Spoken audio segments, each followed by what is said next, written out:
guys, welcome to Clockwork Noodles. We are back for Spy X Family Season 2. It's back on the screen, guys, and I'm very, very excited to be breaking it down. Welcome back to Clockwork Noodles, or hello for the first time if this is one of the animes that we've already broken down on the channel. The last part was not my favourite arc. Many fun moments with it. This episode is a return to form. I really liked it. There was a lot going on. There's a lot of things I want to discuss in the deep dive. I get to break down more OPs and EDs with Spy X Family. They are just a master at making the OPs and EDs. All the EDs are closing down. It's nighttime. It's relaxing. All of the OPs are very lively, upbeat. They all follow the same theme, and there's a lot of those cartoony colours.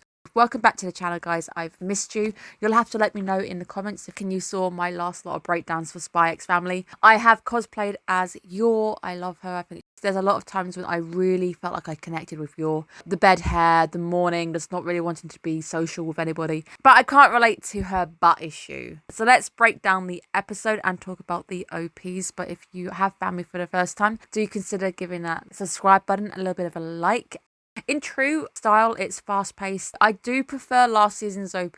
This OP is very, very nice, fun perspective. There's a lot of really nice angles. There's the angles with the feet, where the feet are the leading part of the body. There's also the funky angle right at the end where they are upside down, but the tea doesn't spill, so you know it's just a flipped image. I have my big old theory that Anya is indeed the main character. This is a theory that everyone heard last season over and over again. This is my theory that Anya really is the person who maybe she's recalling the story in the future as an older person. How did you meet your parents, or how did your parents meet? And this is her recalling the story of that. There's a lot of points in this show, this episode, the OPs, EDs, where it still bleeds into my theory, and I still really do feel like this theory holds water, especially at the ED where Anya is left holding the paper right at the end. She drew the ED, but there's moments which seem a little bit fantastical, or things go too smoothly where you're like, actually in real life that doesn't seem too realistic. But you can explain that away by saying Anya is fabricating as she's talking about the story. She's adding to things, she's making things appear even better. There's lots of hints in this OP about war. There's a nice moment where you see the shadows behind the curtain and Lloyd closes the curtain, which I really like because, again, he's trying to prevent war. I also love the fact that he has to step over Bond. The way that he does it relates to every single pet owner out there who's had to step over their pet. You do it very gingerly. You try to make sure you take really big steps because you don't want to catch them. I accidentally stood on my cat's tail a few nights ago. Felt awful, and she was not happy about it. I really like the fact that there's a lot of moments in the show where you can relate. Things feel really relatable, but then there's sometimes moments where things don't feel relatable, which is that pendulum aspect of things feeling relatable, things not, where there's some elaboration on the way that the story's being told. I love the contrast of colours, greens to purples, there's oranges together, blues and yellows go together as well. In general, I think the OP just follows style. It's a nice OP, the song is catchy, I think the beat is really nice. The little hints to war. I think it opens with the target and you can see planes in the background. I do think there's less darker elements hidden. It could just be hinting that we might just be in for a better vibe. Cold open, because of course it's very important to the entirety of the plot, with Yor being her awesome assassin self, leaving us on a bit of a cliffhanger because we don't know what happens and we just hear that bang at the end. She's in a very dangerous line of work, so is Lloyd. There's a possibility at some point things could go horrifically wrong. It's lucky that he hit her butt and he didn't hit something vital. But I like the fact that it flips over to a news report and we see Lloyd and Anya. Lloyd finding the news actually really useful, but then Anya getting her own way and being like, I want to watch anime. And of course, I don't blame you. The anime actually sets up the main theme of the episode, the actual point, because the mission that Bondman is given is you must tail the target, and this week's episode is called Follow Mama and Papa. She is obviously very influenced by things like anime. It's nice to see sometimes that will dictate what goes on in the episode. Obviously there's more going on in the episode. There's obviously Lloyd trying to keep the peace, there's obviously Yor trying to deal with her own pain. Anya is recreating what she's seen in the cartoon. She's impressionable in that sense that she wants to tell her parents, watch them, because she's worried about them. It drives the momentum of the episode. But it is perhaps the first time we've ever seen Yor get hurt. And of course it's hilarious, the placement of where she gets shot. There's been no real damage taken by her. If it was anywhere else, how would she explain that to everybody? If she does get hurt, she's meant to be an assassin, she's not meant to exist. They must be able to pull strings to get her mended, because they obviously wouldn't want her cover to be blown, because then you lose somebody very valuable. Now, a literal picture of me makes its way into the anime. This is literally just me every morning waking up, realizing I'm up, gotta go and do retail, and I hate customers. This is literally my face every morning as I wake up at 5 o'clock. Or the cat. The cat this morning woke me up by sneezing on me. And it was before my alarm, about 5 minutes before my alarm. But I'm like, really? Do we have to sneeze on me? Every morning I don't actually get a lay-in because my cat will wake me up on the dot. Lloyd thinks that he's upset her. I asked her to go do something. Maybe I'm relying on her too much. And of course, that's not the case. She's just in a great deal of pain. He decides that, we're going to go on a date. And of course, me picking up quite quickly, I even wrote before he said it. It's a shame she won't be able to enjoy anything because she can't sit comfortably down. I do think she might have just been better lying to him and being like, I've got a backache. I'm struggling. I'm in a bit of pain. Maybe he could have got her some painkillers. That would have been fun. Played for the fun aspect of her not being able to sit down because her butt hurts. Poor Anya getting left behind because, of course, it's a date. And I did write, are we going to see Frankie? Oh, of course we're going to see Frankie. Frankie is the best bro, the best babysitter. I really like Frankie as a character. I like his chemistry. His chemistry this week with Anya is really fun. And the fact that he plays into it. He really does actually have a different persona when he's with the kid as well.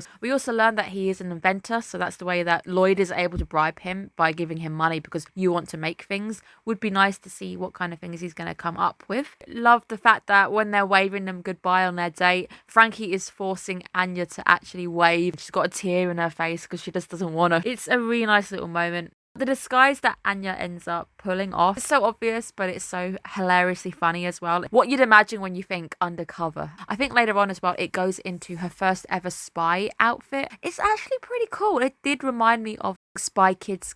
I can't remember her name. It's the cartoon, and she's got like long orange hair. I can't actually remember the name of the cartoon. It's very famous. It's going to come to me later, and it's going to be really annoying. She was on Cartoon Network because I'm kind of old. I'm probably dating myself here. Kim Possible, maybe? Is that her name? Kim Possible? The spy, and she looks cool, and she wears a lot of black, and she's got ginger hair. Someone in the comments is going to be like, yeah, this is the show, by the way. It's been a long time since I watched cartoons. I upgraded to anime, guys. Lloyd immediately recognises it's those guys, and he's chill. He's like, you know what? Okay, fine. I will allow you guys to have some fun. I expect no less of Lloyd as well to pick up on that quickly. I thought Frankie's disguise was a lot better than Anya's. I liked it. He's got more experience. He knows what to do. He's probably got fake beards and stuff. Anya doesn't really have things like prosthetics. The date from hell, I would say Frankie is the one who has most amount of enjoyment. He's able to relax in the spa. He gets really emotional during the film.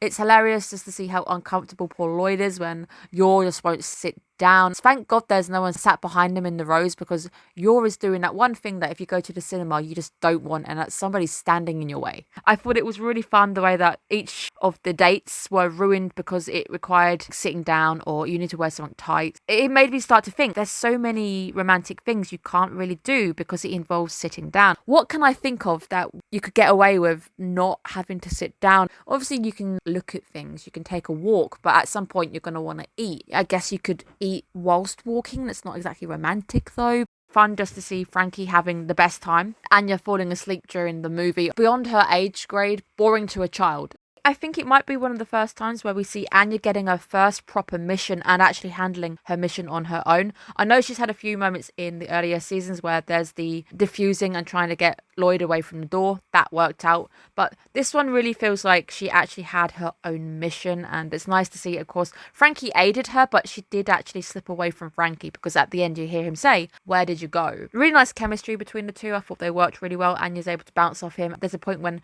Frankie is mocking Lloyd or something for doing bad, and Anya's like, "Oh, have you got a really bad character?" And he's just like, "No, it's okay, it's allowed." But that moment where she calls him out on having a bit of a toxic aspect to him, I thought that was quite nice. Yor's plot ends up coming back to bite her in the butt. But pun intended, of course. It's nice to see it coming back because she hasn't actually tied up the loose ends of the plot that she was in. This guy seems to have been around the corner, so maybe he just waited for her to leave. Forwards the plot. That causes the tension. The bad guy coming back to try and get revenge on her. It's not just a villain. He has a family. You see that he's doing an honourable job for his girlfriend, and obviously he's come close to death. All his friends are dead. Go into a honest career. He sees the person responsible for all of his friends being dead. That's what causes him to act. So I like the fact that he's got motivation. You can see why he's doing what he's doing, and it makes sense. I like the fact they bleep out the instructions on how to make a big bang, bang, bang.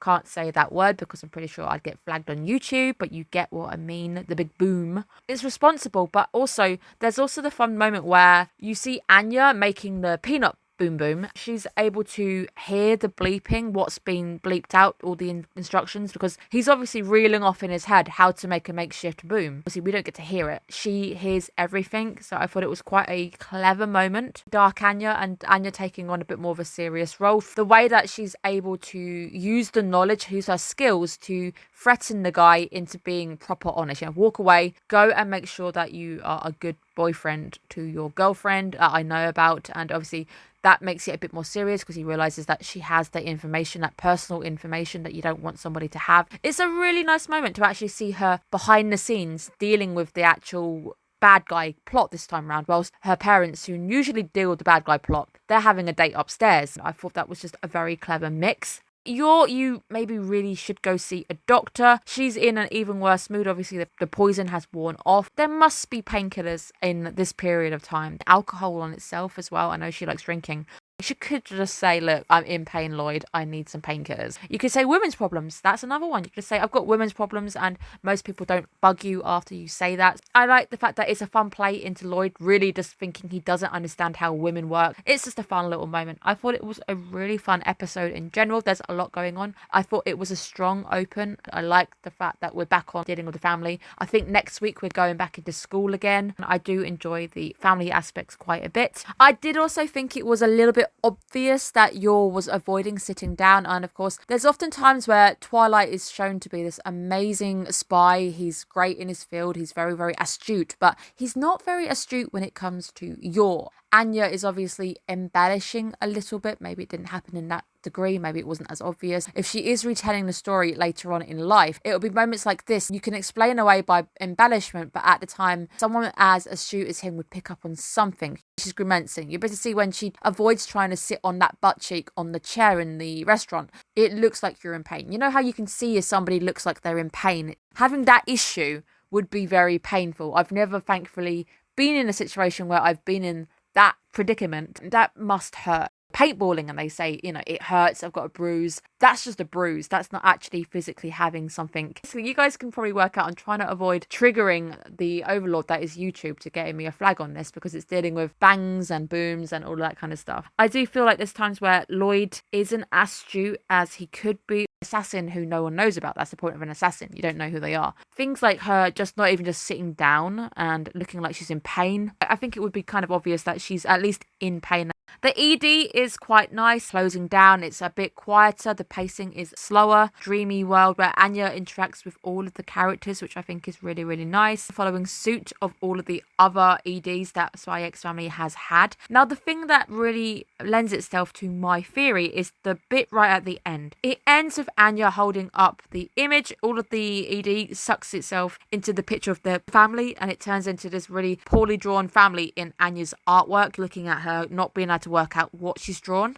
That lends itself to beg the theory, did Anya draw the entire ED? Was that all made up? She's not a great artist. She's not the artist that she thinks she is. You can't make anything out of her art anyway, and we've seen that played up in the main season, but it does make you wonder if she drew the ED and the ED came out of her imagination, what's stopping my theory being correct and all of this coming out of a child's imagination? A lot of the stuff that we're seeing is being embellished, especially the fact that where Yor gets hit is very much cartoonish, if you think about it. To a child, it's hilarious. You've been hit in the butt, that's funny, ha ha ha. Why would the guy who's on the floor trying to get revenge aim for her butt as opposed to somewhere higher? I get that he may not have had much strength and that's all he could manage. At that point, he may as well have hit her leg or something. Maybe she's telling her husband Damien in the future, this is how my parents met and this is me telling you the truth now that it's all out, because maybe they stick together, maybe they go their own separate paths or something. I don't know. At this moment in time, I'm not feeling any chemistry between Lloyd and Yor. I can see where it wants to go, connecting on a more wholesome level, but I'm not feeling love there at all. Can't wait to see where we go. I would like to also know when the moon movie is going to be released in the UK, Europe, the rest of the world, because there's a movie, I think it's set on a boat, and that's all I've really seen of it. But I know you don't have to watch it to watch season 2, but I would love to see it in the cinema. I always generally do. If there's an opportunity to see anime in the cinema, I always take it, because a better sound system, a bigger screen, the atmosphere is nice because you're always surrounded by people who love the same thing that you do. A big reason why I do this show is because I enjoy talking to people who also like anime, who also like the shows that I'm breaking down. It's nice to talk to you guys. So welcome back, guys. I have missed you. I had my little break. Hopefully we can have a great season of anime, and I really look forward to seeing where these shows go. We've got one more show coming to the channel, but that doesn't air till the 21st.